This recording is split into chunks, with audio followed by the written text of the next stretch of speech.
نحمده ونصلي ونسلم على رسوله الكريم أما بعد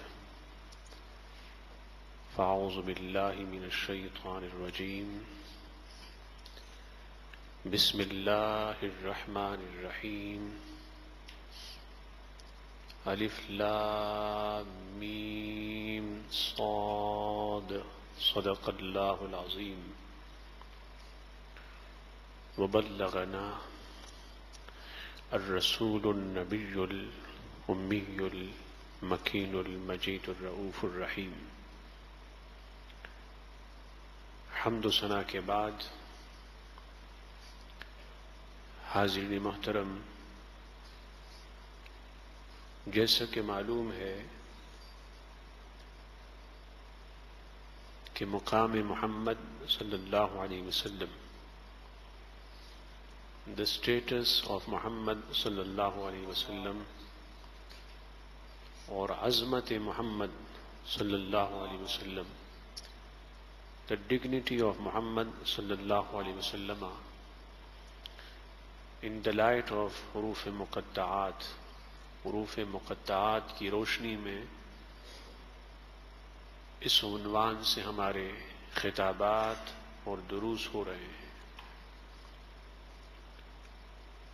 سب سے پہلی مجلس میں ہم نے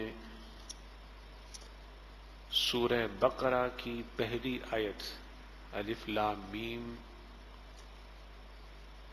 کو کوٹ کیا، پھر کل کی مجلس میں سورہ آل عمران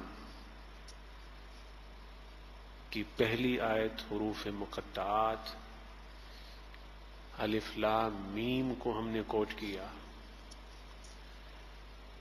اور آج ہم نے آپ کے سامنے سورہ اعراف کی پہلی آیت، جن کی ابتدا حروف مقطعات سے ہوتی ہے، جس کی ابتدا حروف مقطعات سے ہوئی، اس کی تلاوت کا افتخار حاصل کیا۔ سورہ اعراف کی ابتدا ہوتی ہے الف لام میم صاد سے، اور یہ بھی حسن اتفاق ہے کہ سورہ اعراف میں بھی الف لام میم ہے، پھر اس کے بعد صاد کا اضافہ ہے۔ سورہ بقرہ میں بھی ہے، پھر سورہ آل عمران میں بھی الف لام میم، اور سورہ اعراف میں بھی الف لام میم، لیکن اس میں صاد کا اضافہ ہے۔ تو آج ہم گفتگو کریں گے صاد پر، کہ صاد کا معنی کیا ہے۔ صاد کے مختلف معنی ہیں، لیکن ٹائم زیادہ ہو گیا، اس بنا پہ میں صرف ایک معنی بتا کر اپنی گفتگو ختم کرتا ہوں۔ صاد کا معنی ہے صادق، بولیے کیا؟ صادق۔ اور صادق کا معنی ہے سچ بولنے والا۔ کیا؟ سچ بولنے والا۔ جو اس کا اوریجنل فارم ہے، اصل شکل ہے، وہ ہے صدق۔ کیا؟ صدق۔ تو صاد سے اشارہ صدق کی طرف بھی ہے، اور اسی صاد سے اشارہ صادق کی طرف بھی ہے۔ قرآن کریم فرقان حمید میں اللہ پاک نے اپنے حبیب صلی اللہ علیہ وسلم کے 99 اسماء گرامی بیان کیے، 99 بیوٹیفل نیمز آف محمد صلی اللہ علیہ وسلم قرآن میں۔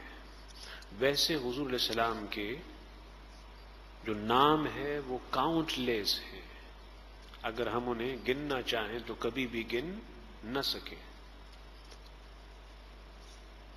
اور میں بڑی عجیب بات آپ کو بتا رہا ہوں کہ سورہ فاتحہ میں، صرف سورہ فاتحہ میں اگر آپ حضور علیہ السلام کے نام مبارک گنیں تو سورہ فاتحہ میں حضور علیہ السلام کے تقریباً 22 نام ہیں. 22 بیوٹیفل نیمز آف محمد ان سورہ فاتحہ.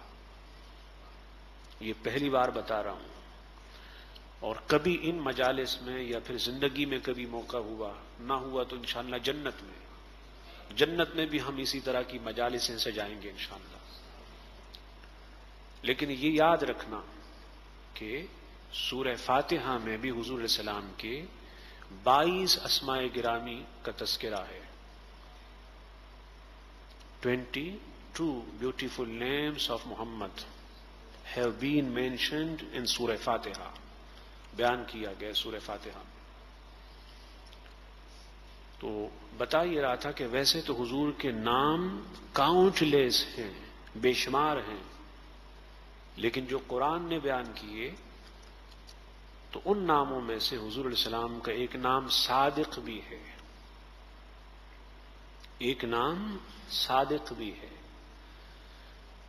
اور صادق کا معنی ہوتا ہے سچ بولنا. اچھا، حضور کا ایک نام صدیق بھی ہے. صدیق کا مطلب ہمیشہ سچ بولنے والا اور زیادہ سچ بولنے والا. اللہ جل مجدہ کے بعد اس کائنات میں، اس انٹائر یونیورس میں سب سے زیادہ سچ بولنے والے اور ہمیشہ سچ بولنے والے ہمارے اور آپ کے حبیب سیدنا محمد مصطفیٰ صلی اللہ علیہ وسلم ہے. اور سچ بولنا حضور علیہ السلام کی تعلیمات میں سے بھی ہے، حضور کے اوصاف اور کوالٹیز میں سے بھی ہے. انسان کو چاہیے کہ وہ ہمیشہ سچ بولے اور ہمیشہ سچ کا ساتھ دے. حدیث پاک میں ہے، حضور علیہ السلام نے فرمایا کہ انسان مسلسل سچ بولتا ہے حتی یکتب عند اللہ صدیقا، یہاں تک کہ وہ سچ بولنے والا اللہ کے یہاں لکھ لیا جاتا ہے صدیق، کہ یہ سچ بولنے والا ہے. اور فرمایا کہ جب انسان مسلسل جھوٹ بولتا ہے تو وہ اللہ کے یہاں لکھا جاتا ہے کذاب، سب سے بڑا جھوٹا. اور یہ فرمایا حضور علیہ السلام نے کہ الصدق یہدی الی البر والبر یہدی الی الجنہ، کہ سچ انسان کو گائیڈ کرتا ہے اچھے کام کی طرف، گڈ ایکشن کی طرف، اور پھر وہ گڈ ایکشن انسان کو گائیڈ کرتا ہے جنت اور پیراڈائز کی طرف. یعنی سچ نیکیوں کی طرف لے جاتا ہے اور پھر یہی نیکی انسان کو جنت کی طرف لے جاتی ہے. وَإِنَّ الْكَذِبَ يَهْدِي إِلَى الْفُجُورِ وَالْفُجُورِ يَهْدِي إِلَى النَّارِ، جھوٹ گناہوں کی طرف لے جاتا ہے اور پھر وہ گناہ انسان کو دوزخ کی طرف لے جاتے ہیں. تو حضور علیہ السلام کا جو نام صادق ہے یا پھر حضور کا نام صدیق ہے، اس کا میسج یہ ہے کہ ہمیں بھی چاہیے کہ ہم حضور علیہ السلام کے اس میں گرامی سے فیض لیں، اس کی برکت لیں، اس کی بلیسنگ لیں. اور وہ کس طرح کہ ہمیشہ سچ بولیں اور ہمیشہ سچوں کا ساتھ دیں، ہمیشہ سچوں کا ساتھی بنیں. آج ہماری سوسائٹی کا عالم یہ ہو گیا کہ بات بات پہ جھوٹ، یعنی لگتا ہی نہیں ہے کہ جھوٹ کوئی گناہ ہے. اگر آپ ڈائری لے کے کسی شخص کے دن کے جھوٹ گنیں تو شاید مغرب عشاء میں اس کی تعداد 100 سے بھی زیادہ ہو جائے. یعنی مسجد میں بیٹھے ہوتے ہیں مصلی پر، وہاں بھی جھوٹ بولتے ہیں، دوران گفتگو جھوٹ بولتے ہیں، بازار میں کاروبار میں جھوٹ بولتے ہیں، جب پالاب کرتے ہیں غیبت کرتے ہیں اس میں بھی جھوٹ بولتے ہیں. یعنی جھوٹ سے اس وقت بچنا بہت مشکل ہو گیا. اس لیے ضرورت اس بات کی ہے کہ جب بھی ہماری سامنے کوئی بات ہو تو ہم حضور کے نام صادق کو سامنے رکھیں اور حضور کے نام صدیق کو سامنے رکھیں اور اس اسم گرامی کو سامنے رکھ کر ہم ہمیشہ سچ بولا کریں، چاہے آپ کا فائدہ ہو یا نقصان ہو۔ اس لیے اللہ پاک نے اپنے حبیب صلی اللہ علیہ وسلم کو یہ نام بھی عطا کیا، صادق اور صدیق کا، اور جو بھی سچ بولے گا، اس کی کوشش کرے گا تو اللہ پاک اس کو اس نام کا فیض دے گا، اس نام کی برکت دے گا۔ اللہ پاک عمل کی توفیق عطا فرمائے۔ وما علینا الا البلاغ۔ صلی اللہ علی محمد صلی اللہ